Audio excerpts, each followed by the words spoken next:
நான் சேலத்தை சேர்ந்தவன். இப்போ இந்தியாவிலேயே மிக அதிகமான சினிமா தியேட்டர் இருந்த இடம் வந்து பெங்களூர். பெங்களூருக்கு ஈக்குவலாக அதிகமான சினிமா தியேட்டர் இருந்த இடம் வந்து சேலம். சேலம்ல இப்போ தியேட்டர்ஸ் இல்லையா சார்? கம்மி ஆயிடுச்சா?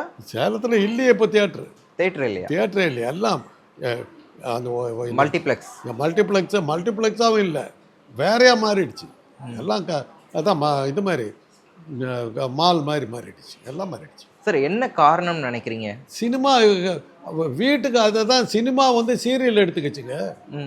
வீட்டில் சினிமாவுக்கு போகலான்னு நான் ஏதாவது சொன்னேன்னா என் வீட்டில் வந்து இல்லை இன்றைக்கி சீரியலில் அந்த முக்கியமான சீன் வருது, இன்றைக்கி வேணால் இன்னொரு நாள் போகலாங்க. வீட்டில் சாப்பிட போனால் கூட சீரியல் நேரத்தில் போனாக்கா காஃபி கிடைக்க மாட்டேங்குதுங்க. வீட்டில் எல்லாம் அதில் உட்காந்துருக்காங்க, சீரியலில் ஆழ்ந்துட்டாங்க. சீரியலில் ஸ்டேக்கன் ஓவர். ஹாலிவுட் எப்படி விழுந்ததுன்றீங்க? உலகத்துடைய சினிமா தலைநகரம் ஹாலிவுட்.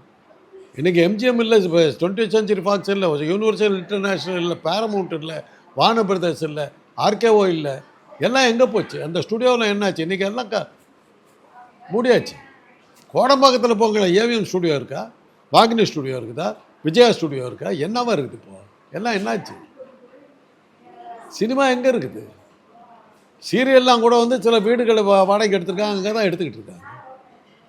அப்படி இருக்கும்போது சினிமான்னு சொல்லிட்டு இருந்தாங்க, என்ன பண்ணுறது? இதுக்கு அங்கே போகிறாங்கன்னாக்கா இங்கே ஆடியன்ஸ் இல்லை. இப்போ இங்கே வந்து ஆடியோ லான்ச்சுனாக்கா அங்கே பெரிய பணக்காரர்கள்லாம் இந்த விழா நடத்துகிறோம் சொல்லி நடிகைகள்லாம் கூப்பிட்டு போவாங்க. அதெல்லாம் பார்க்குறதுக்கு அந்த கூட்டம் வரும், அதில் வச்சு ஒரு காசு பண்ணலாம், அது காசு வரும். தமிழ்நாட்டில் நடத்தினா அவ்வளோ பணம் வராது, அதுக்காக தான் அங்கே போகிறாங்க, வசூல் தான். அதுக்கு இப்படி ஒரு விளம்பரம் திமுக வந்து எங்களை கண்டு பயந்து விட்டதால் எங்களை இங்கே நடத்தக்கூடாதுன்னு சொன்னாங்கன்னு கிளப்பி விடலாம், அது ஒரு விளம்பரம்.